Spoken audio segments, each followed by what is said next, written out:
Welcome home to USA Global TV and Radio, a place where dreams take flight, with authentic storytelling, diverse perspectives and meaningful conversations, where global stories unite and bridges are built beyond all borders. Discover world-class education, entertainment, hope and inspiration. Together, we're building bridges worldwide. Subscribe to our channel, USA Global TV. Download our app, USA Global TV. Be our guest or join our team. Visit usaglobaltv.com. Thanks to our founder and executive producer, Dr. Jacqueline Kerbeck. Music score by Yeffy Tang from Cloud Road Music. Voiceover artist Mike Porter. Creative direction by Paul Garcia. USA Global TV and Radio, your home for global connection. All rights reserved. This video and its contents are the exclusive property of USA Global TV and Radio. Unauthorized use, duplication or redistribution in any form is strictly prohibited. Hello, and welcome to another episode of Intentional Productivity Tips. I am your host and very favorite strategic productivity partner, Megan, and I am so glad to be with you on this Friday afternoon. I am looking forward to spending time today talking a little bit about how we can take control and be intentional with our productivity. You are watching me on USA Global TV and Radio's YouTube channel. You are also watching me on their website. So please be sure to like, subscribe, and even be notified when a new episode drops on YouTube, or check out our website as well, because there are a variety of shows that you can watch to learn how to be a better you, how you can take control of your life, and how you can enjoy what you've been working so hard to create. Tonight, we are going to talk about something that has recently been very appropriate for me, and I think you're going to get something from it as well. Tonight's episode, we are focusing on 5 introvert productivity tips for conference success. So I will be honest with you, I had my opportunity last weekend to attend my very first conference of 2025. We know conference season has arrived. I am an introvert, as I have mentioned before. And so one of the things that I realized with getting ready and going to a conference is that I needed to be prepared. I needed to be ahead of the game and be intentional with my time, my energy, and how to make sure I was going to enjoy the experience. So today we are going to talk about 5 productivity tips for introverts, maximizing your conference experience. Then we do have a weekly productivity quick tip, and that is going to also be how to create a daily checklist specifically for conference events. So let's talk a little bit about why is it that we want to talk about? Why should introverts be intentional when preparing for conferences? Fun fact, did you know about 25 to 50% of population identifies as introverted?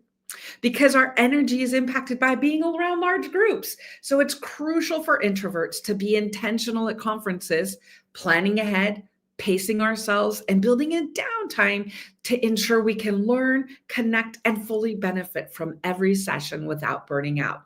Because let's be honest, when we think about conferences, they are amazing because they're about topics we love. It's an experience and an opportunity to travel. But it also can be a challenge because it also is people-y. And depending on, so I have worked remote for the last 11 years. At the beginning of January, I celebrated my 11th year of working 100% remote. And one of the things that I realized is that when I'm 100% remote, I absolutely am not necessarily prepared to be around people all the time. Do any of you find that?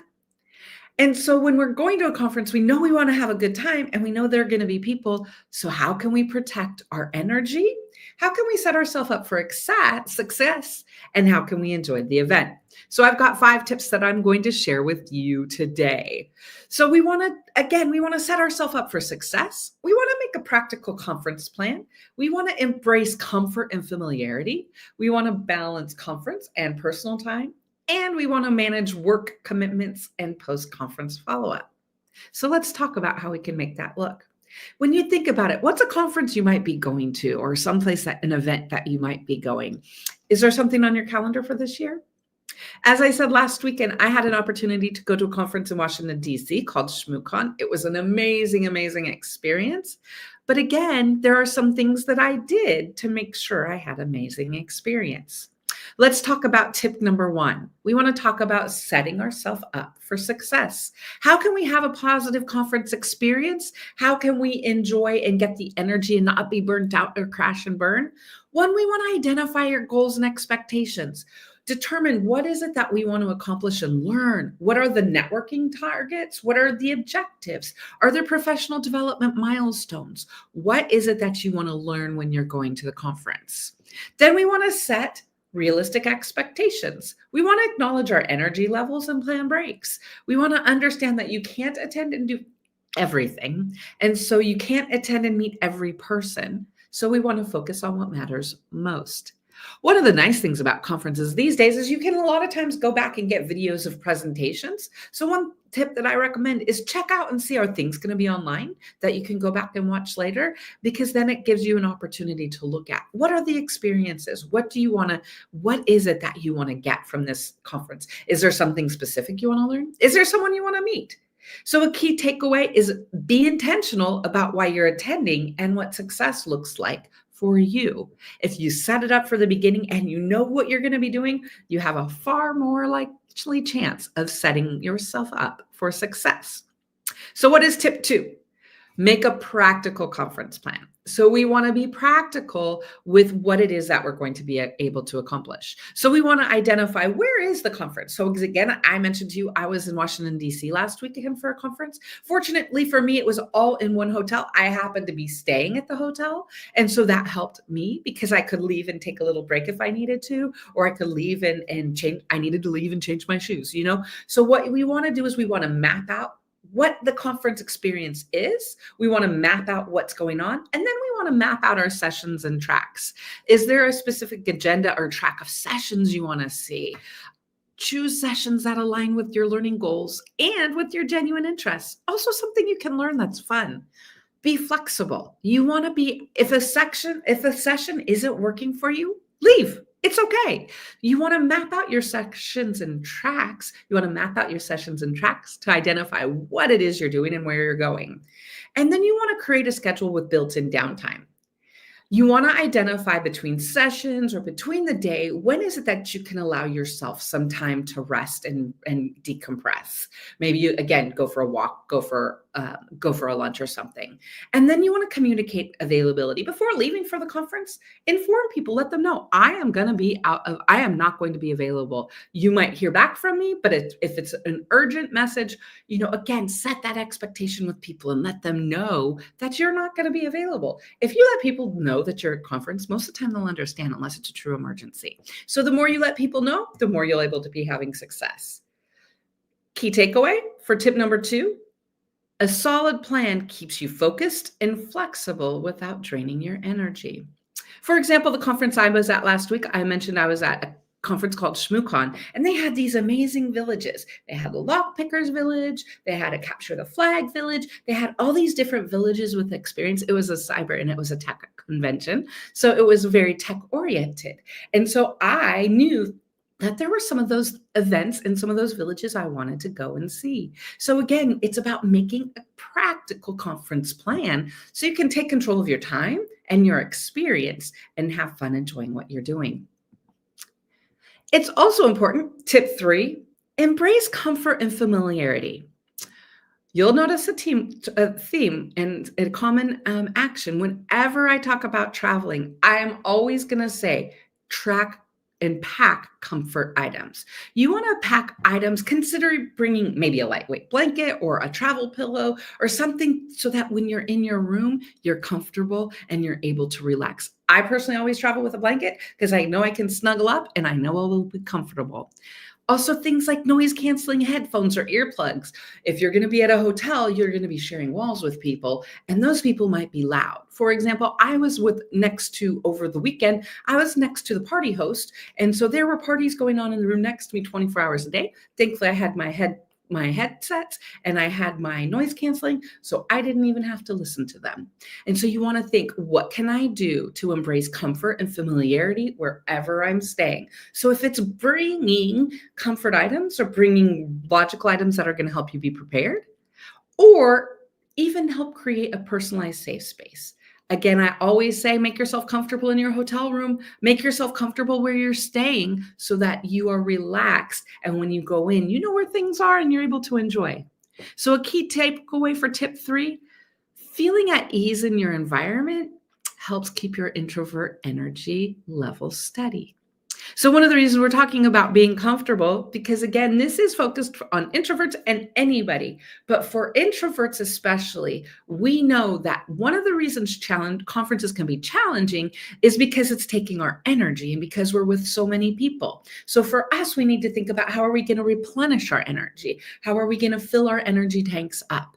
And one way we can do that is by bringing comfortable and making sure we have comfort items, and wherever we're staying, it's a familiar and an environment that's familiar and that has energy where we know we'll be able to re-energize. So that is tip number 3. Tip number 4 is balance conference time versus personal time. Now, this is very important. And of course, we want to schedule me time deliberately. Whenever you're at a conference, especially if it's someplace fun. Again, being in Washington, D.C., so many things I wanted to be able to see, so many things I wanted to be able to enjoy. And so we want to schedule me time deliberately. Block off times for relaxing or journaling. Consider room service and enjoying staying in. Find that me time, and then practice mindful networking.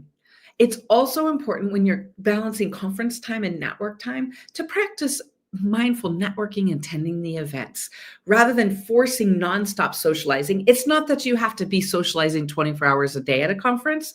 Find an event or a space where you can go and get the most energy and people for your time. Last week, there was a lobby con, and so people would meet and hang out and socialize at the lobby. So for me, I realized at the end of the day, I could finish the conference, go up and relax for an hour, go back downstairs, spend some time in the lobby for about an hour, have a glass of champagne, wine, or whatever I wanted to drink, and then I would be done because I would be socializing. But it is important to identify what is a conference time and what is your personal time.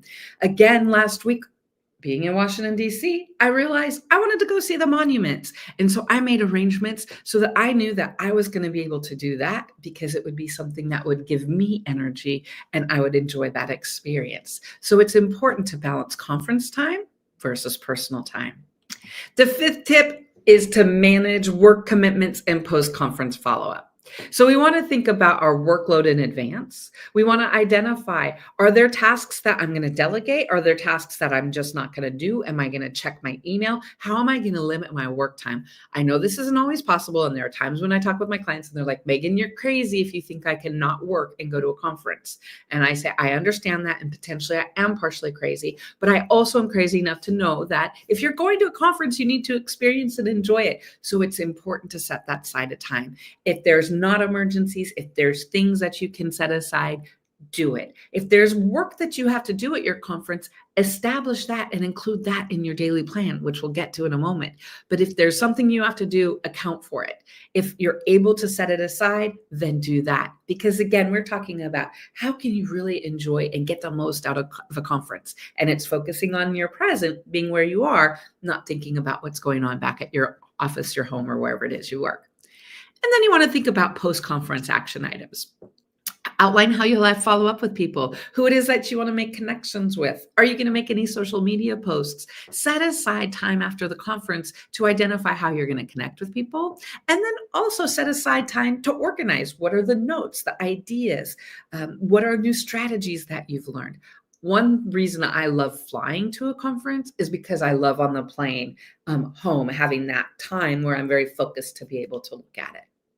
Key takeaway here, minimizing work distractions helps you fully participate in the conference and quickly apply learnings once you get back. So that's why I think it is so important to be able to say, I'm going to plan my workload in advance. Because again, you're making a monetary investment. You're making a time investment. You're away from your friends and family. So we need to identify how conferences can be a positive experience, especially for those of us who need to be able to find times to energize that might not be so people-y. So those are our 5 tips. When you think about making a conference positive, it is a choice. Your conference experience is a choice in what you want to have. So conferences are a chance to explore, connect, and grow. Embrace your style, pace yourself, and intentionally seek out new opportunities to learn and thrive. As you can see here, I did get to spend an opportunity. I had an opportunity last week to spend some time at the monuments in Washington, D.C., and it made me feel good because I knew that that was where I wanted to spend my time, and it was time for me doing something I love. So it definitely energized me. When we think about conferences, how we experience them is our choice. So my recommendation is take some time to be intentional to decide how you want to make your conference experience and also make it positive for your energy levels. Are you ready to talk about today's quick tip? So today's productivity quick tip, it relies a little bit back on conferences. So it is, how do you set a conference daily checklist for when you're at a conference? For any of you who have seen episodes with me before, you know that I have a 6 or 7 steps recommendation for your daily checklist. But when you're at a conference, my recommendation is to set that daily checklist aside and look at a conference daily checklist. We're going to look at 3 things. There are 3 things to do, 3 types of time at a conference. There's conference time, there is me time, and there's project time. So what I recommend when you're looking at your daily checklist, so this is, I'm at the conference, I am awake, I'm ready to go. How do I plan my day? Again, there's 3 times you want to look at: conference time, me time, project time. So how do we do that? For conference time, we want to look at what are our daily session and workshop goals. List the specific sessions or workshops you want to go to. Know a key takeaway or something you want to learn from them. Identify your networking plans. Who is it that you want to, is there an intentional opportunity or people, or is there an experience? What is it that you hope to learn and share through networking? And then third, you want to be able to review and adjust, right? This is your conference time. So it's about your sessions and your workshops. It's about your networking plan. And then it's about reviewing and adjusting. After each conference block, reflect. Did it meet your expectations? If so, great, continue. If not, then that's time when you want to reconsider changing sessions or moving to something else. So the first thing in your daily checklist when you're looking at when you're at a conference is you want to identify your conference time. The second time you want to look at is me time, right? What are your energy breaks? Schedule a short break, schedule an excursion. Again, last week, I took opportunity at lunch. After lunch, I took a walk to DuPont Circle because it was fun. And so it was a chance to get out and get a little bit of air on my face. Even though it was in the 20s, I was worth it. But you want to take energy breaks. What do you need to do? Do you need to work out? Do you need to do yoga? Do you need to stretch? What is your energy break? You want to take care of you. Note activities to help you recharge. Do you want to read? Do you want to have coffee? Is there a tasty treat you could have? And then third, plan your evening wind down time or re-energy activity for you. So plan something you can do. Maybe you're winding down in the room. Maybe you're sitting and having a glass of your favorite something. Maybe you're energizing and taking an evening stroll. But me time is about managing your energy breaks, taking care of you, and planning wind down time. And then the third is project time. So this again is, what is your work time? What are your work tasks that you have to do? Identify the urgent tasks, identify anything that you must do. Then again, limit your check-ins, identify, here's when I'm going to check my email, my messages, and all the things. And then identify the things you can set for a return to home task. What are tasks you can do when you return home? And so the 3 things we want to consider with that is, what is your conference daily checklist for your project time? So your daily checklist, your conference daily checklist is 3 buckets, as we can see here. What is your conference time? What is your me time? What is your project or your work time? We have 24 hours in a day. So our question to ourselves is, how are we going to spend that time? And how are we going to spend that time during our conference day? So we're making the most of the experience and we're still getting done what we need to. Balancing your conference time, me time, and project time, and enjoying the event in a way that keeps you comfortable, energized, and be true to you.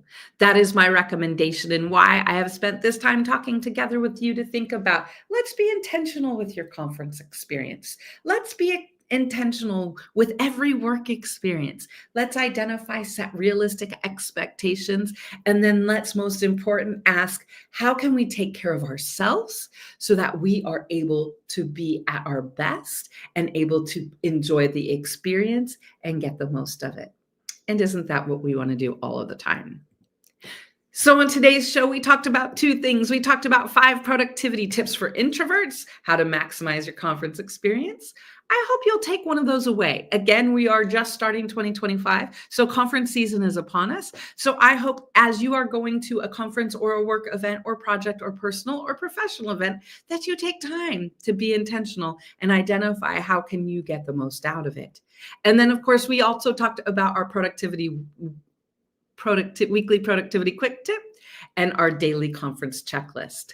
As always, my hope for you is that you are able to get at least one lesson, one key takeaway, one nugget of information that you're going to be able to learn and implement into your weekly life, into your productivity life. Because let's be honest, this is about intentional productivity tips. So on a weekly basis, as always, my goal has been to share something with you to help you take control of your productivity, to change and improve your relationship with productivity and with your expectations for yourself. I am Megan. This has been a great time. I've enjoyed this time with you. I hope that you have learned a little bit about making productivity tips for productivity for introverts at conferences and for making your daily checklist. You are watching me on USA Global TV and Radio. I am here every week. Next week, you will see me on Thursday at 2:00 Pacific. So you will see me then. Again, please remember to like, subscribe, and be notified of new episodes of Intentional Productivity Tips and all of the other shows on USA Global TV and Radio. And now a message from our sponsors.